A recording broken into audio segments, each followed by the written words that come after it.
Generative AI. You've heard about it, right? It's everywhere. And honestly, it feels like actual magic, creating art and music and stories just out of nowhere. But here's the thing. It's not magic. It's mechanics. And today, we're going to pull back the curtain and take a look at the engine that's running the whole show. So let's start with a simple question. Forget all the code, forget the data centers, just for a second. Let's just imagine. What if a machine could actually dream? What if it could dream of writing a novel? And I don't mean just shuffling words around. I mean truly creating, dreaming up entire worlds, unforgettable characters, and plot twists that would just leave you completely stunned. Or what if it could dream in color and light and texture? I'm talking about creating these breathtaking, photorealistic images of people and places, things that have never ever existed, all starting from nothing but a blank canvas. And what if it could dream in sound itself, weaving together these complex melodies and harmonies to build a piece of music so powerful, so moving, it could honestly bring you to tears? Well, that incredible creative dream, it's not some far-off science fiction plot. It is the reality of a technology called generative AI, and it is happening right now all around us. So what exactly is generative AI? Well, probably the best way to really get our heads around it is to compare it to the traditional AI that, we've all been using for years. Okay, at its absolute core, this is the definition. The keywords you really got to focus on here are create, new, and original. This tech isn't just finding information that already exists or sorting it for you. It's actually synthesizing everything it's learned from just massive amounts of data to produce something that has never existed before. And here is the absolute key distinction. For years, AI has been great at recognizing patterns. You show it a million pictures of cats, and it can reliably tell you, yep, that's a cat.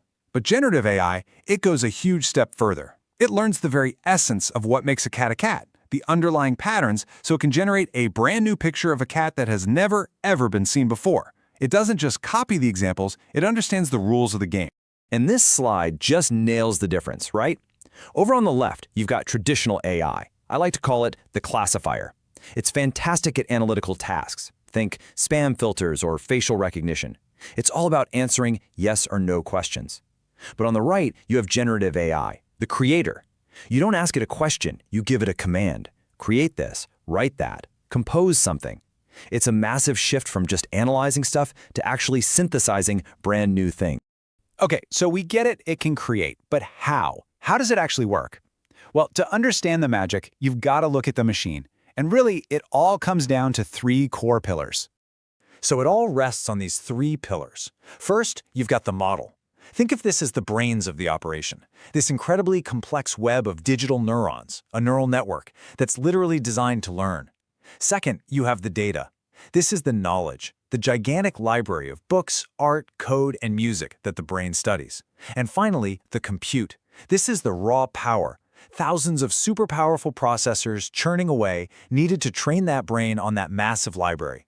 You take away any one of these pillars and the whole thing just falls apart. Now, it's super important to remember that generative AI isn't just one single thing. It's more like a whole family of different models, and each one is a specialist in its own creative field. So let's meet some of the key players. This table kind of breaks it down. You've got your large language models, or LLMs. These are the masters of text and code you see in tools like ChatGPT. Next up are diffusion models, which are basically the digital artists behind incredible image generators like Midjourney. And then you have these wild things called generative adversarial networks, or GANs. These are fascinating. They work by having two AIs basically fight each other. One creates fakes, and the other tries to spot them. And they go back and forth until the fakes are literally indistinguishable from reality. Every model is a different tool for a different creative job. So, we've covered what it is, we've covered how it works, but the biggest question of all is still out there. Why does this matter so much? Where is all of this headed? Just look at this number. It's huge, right? But what does it even mean? It's the number of parameters in one of today's largest AI models. You can think of parameters as the connections between the neurons in the AI's brain. Just a few years ago, the biggest models had a few 100 million of these. Now, we're in the trillions. This isn't just slow and steady progress, people. This is an exponential explosion in power and in complexity. And that right there brings us to the most fundamental shift of all. For the entire history of computers, we have given machines instructions. We told them exactly what to do, step by step. that era is ending. Right now, we are entering an age of collaboration. We don't command anymore, we prompt.